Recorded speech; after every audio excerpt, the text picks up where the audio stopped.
अमित शाह को बीजेपी चाणक्य कहती है, आप जानते हैं, क्योंकि उनकी बनाई रणनीतियों से पार्टी यानी बीजेपी को कई बार जीत हासिल हुई है, साथ ही विरोधी भी कमजोर पड़े हैं। लेकिन अब ऐसा लग रहा है कि अमित शाह विरोधियों पर वार करने के चक्कर में अपना ही नुकसान कर रहे हैं।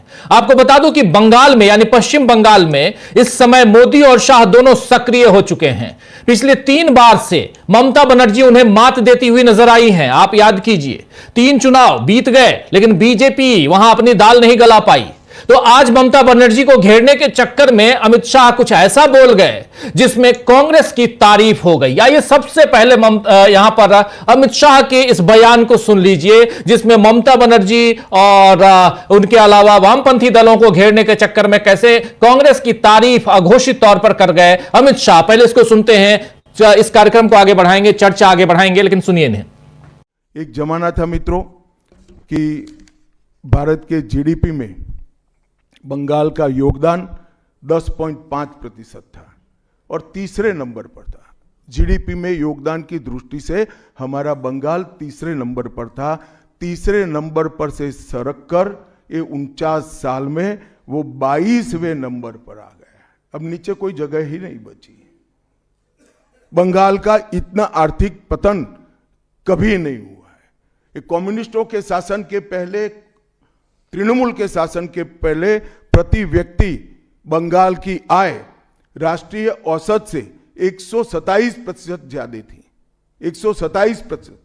देश में नागरिक 100 रुपया कमाता था तो बंगाल में 127 रुपया कमाता था। आज देश का नागरिक 100 रुपया कमाता है तो बंगाल का नागरिक 73 रुपया कमाता है। ममता जी, आपको इसको जवाब देना पड़ेगा। हर प्रकार के उद्योग की शुरुआत एक जमाने में इस सुजलाम सुफलाम भूमि से हुआ था और इसी के आधार पर सोनार बांग्ला की परिकल्पना की जाती थी। वो बंगाल में आज भ्रष्टाचार, घुसपैठ और टोलबाजी के कारण सारी इंडस्ट्री वापिस जा रही है। केंद्र सरकार की योजनाएं लागू करने में उनको अपनी वोट बैंक गंवाने का डर है। पीएम किसान देरी से लागू किया, बंगाल के किसानों का 10,000 करोड़ रुपया चला गया। आयुष्मान भारत आज तक लागू नहीं किया और बहुत आयुष्मान भारत से बहुत एक प्रकार से कमियां वाली स्वास्थ्य साथी की स्कीम लागू की है। मुझे बताइए, कोई बंगाल का नागरिक भारत में कहीं जाता है और बीमार पड़ गया, स्वास्थ्य साथी स्कीम उसको बाहर के अस्पताल में इलाज करवा पाएगी क्या? नहीं करवा पाएगी। क्या गुनाह किया है बंगाल के गरीबों ने? देश भर के गरीबों को 5 लाख तक की पूरे स्वास्थ्य की गारंटी मिल रही है। अरे कई राज्यों ने किया कि केंद्र 5 लाख दे रहा है, उन्होंने और 5 लाख जोड़ दिए। आप केंद्र के 5 लाख इसलिए स्वीकार नहीं करना चाहते हो कि नरेंद्र मोदी से आपको डर है। डर तो ठीक ही है, क्योंकि मोदी जी की लोकप्रियता बंगाल में दिन प्रतिदिन बढ़ती है, मगर इसके कारण गरीबों का आप नुकसान कर रही हो।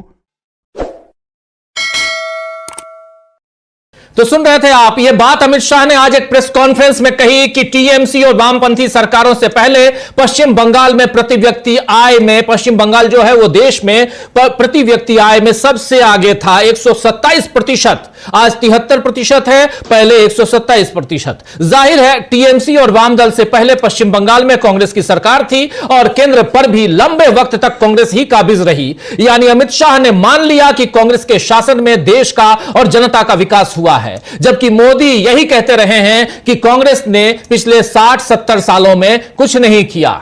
खैर, अमित शाह ने एक तरफ कांग्रेस की तारीफ कर दी, वहीं अपनी नाकामी भी जाहिर कर दी। 3 दिनों के दौरे पर पश्चिम बंगाल पहुंचे अमित शाह घुसपैठियों का मुद्दा तो उठाए ही जा रहे हैं, उसका जिक्र बार बार कर रहे हैं। इसके लिए ममता बनर्जी सरकार पर उन्होंने बड़ा हमला किया है। घुसपैठियों के बारे में कहा है कि घुसपैठ रुकवाने के लिए बांग्लादेश सीमा पर बाड़ लगानी है, लेकिन ममता सरकार जमीन नहीं दे रही है। इससे बंगाल में आतंकवादियों और घुसपैठियों जो है वो आतंकवादी और घुसपैठी बंगाल में आ रहे हैं और घुसपैठियों आतंकवादियों का सुरक्षित ठिकाना बंगाल बन गया है।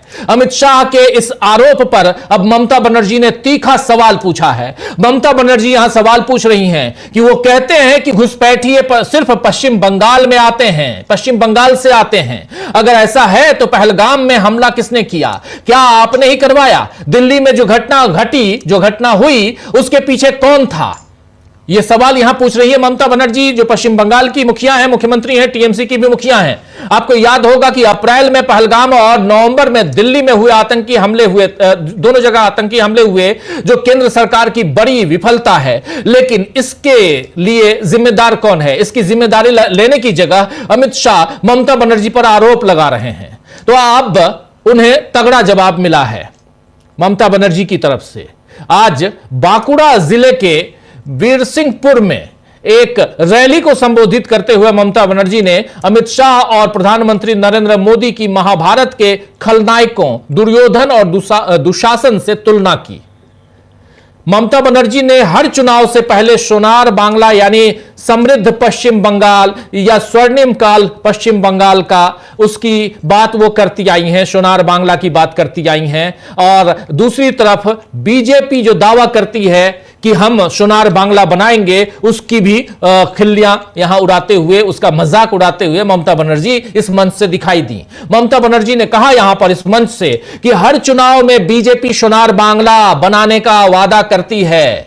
बीजेपी शासित सभी राज्यों में बंगाली बोलने वाले लोगों पर अत्याचार हो रहे हैं, वे सोनार बांग्ला कैसे बनाएंगे? इसी तरह ममता बनर्जी ने अमित शाह से यह भी पूछा कि इस बार वो 200 से ज्यादा सीटें लाने का दावा क्यों नहीं कर रहे। ये सवाल यहां पूछ रही हैं ममता बनर्जी। आइए जरा सुनते हैं ममता बनर्जी की जुबानी। এখানে বাবুরা ঘুরে বেড়াও আর মানুষকে মহিলাদের অ্যাক্সিডেন্ট করো, মহিলা দাঁড়িয়ে আছে তার উপরে গাড়ি চালিয়ে দাও।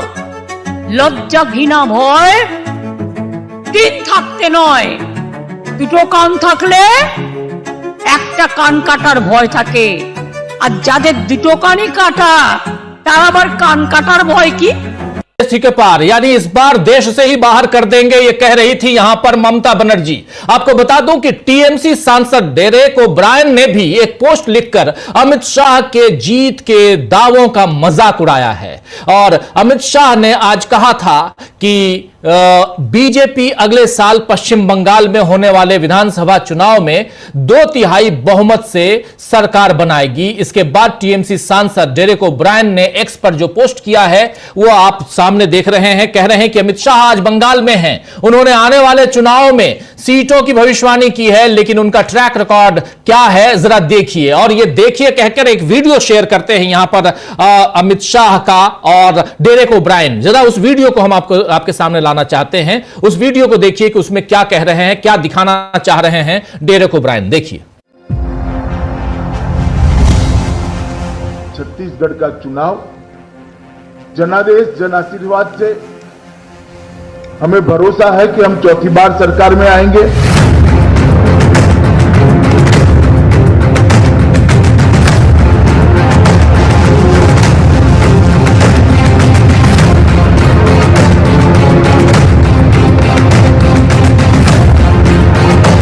मैं आपको कहकर जाता हूं 200 से ज्यादा सीटों के साथ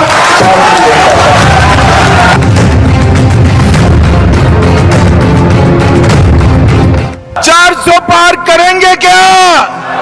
अब की बार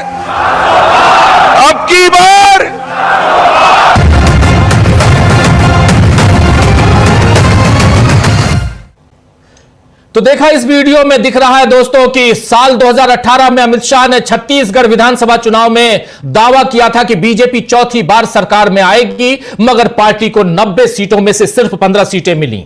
2020 में दिल्ली विधानसभा चुनाव में उन्होंने दावा किया था कि उनकी पार्टी दिल्ली में बहुमत से सरकार बनाएगी, मगर बीजेपी को दिल्ली की 70 विधानसभा सीटों में से मात्र 8 सीटें मिली, मात्र 8 सीटें।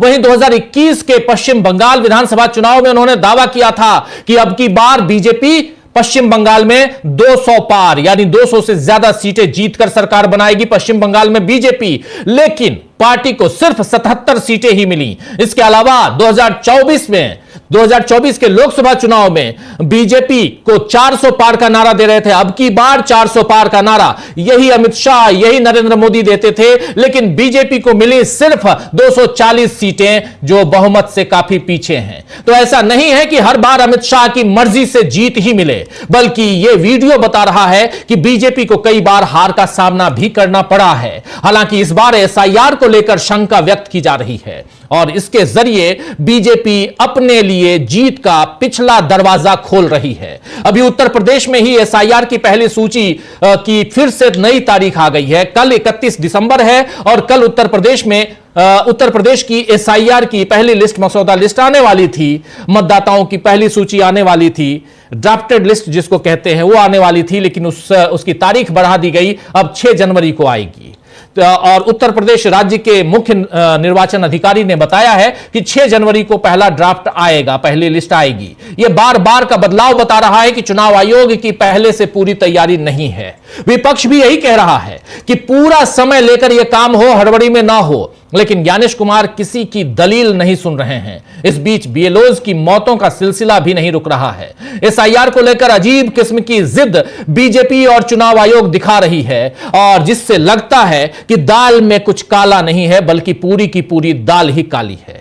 खैर, इस काली दाल से क्या हर बार विपक्ष का जायका खराब होगा या बीजेपी भी कभी इसका शिकार होगी, यह देखना होगा। और इन सब के बीच जब बात होती है दो चीजों की, यानी घुसपैठियों की और फिर एसआईआर की, तो क्यों बीजेपी में हाहाकार मच जाता है? इस पर चर्चा करेंगे कि क्या इस बार अमित शाह की रणनीति के भरोसे रहकर मात खाएगी बीजेपी? क्या घुसपैठियों से लेकर एसआईआर तक के मुद्दे बीजेपी को नुकसान में डालेंगे? इन तमाम मसलों पर आइए अब चर्चा की शुरुआत करते हैं। हमारे साथ कुछ वरिष्ठ साथी जुड़े हुए हैं, उनसे पहले आपका परिचय करवाता हूं, फिर आगे बढ़ते हैं। साल के आखिरी 2 दिन, साल का आखिरी सेकेंड लास्ट कहें तो न्यूज पॉइंट, इसके बाद कल आखिरी और उसके बाद नए साल का आगाज, और उन सब के बीच आज इस चर्चा में यह भी समझेंगे, ये भी इस पर भी थोड़ा सा प्रकाश डालने की कोशिश करेंगे कि यह साल सियासी तौर पर कैसा रहा। हमारे साथ 4 वरिष्ठ साथी जुड़े हुए हैं। अनिल सिन्हा जी हमारे साथ जुड़े हुए हैं, शकील अख्तर जी हमारे साथ जुड़े हुए हैं, प्रफुल्ल कोलख्यान जी जुड़े हुए हैं सीधे कोलकाता से,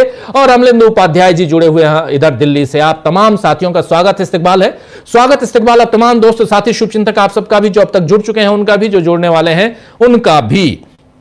सीधे आना चाहता हूं पहले प्रफुल्ल जी आपके पास ही, कोलकाता की बात हम कर रहे हैं, जरा आपसे शुरुआत करना चाहता हूं। अमित शाह का दौरा और लगातार आप देखिए साल का आखिरी वक्त, सब इस इंतजार में है कि नया साल पहले अच्छे से मना लें, धूमधाम से आगाज कर लें, उसका स्वागत कर लें नए साल का, और उसके बाद हम चुनावी सफर में दौड़ें। लेकिन उससे पहले यहां पर अमित शाह का डेरा डालना, जो वहां पर बैठे हुए रहे और वो पश्चिम बंगाल में घुसपैठियों और एसआईआर की बात कर रहे हैं, साथ साथ वो ममता बनर्जी पर सीधा हमला बोल रहे हैं, ममता बनर्जी भी हमला बोल रही हैं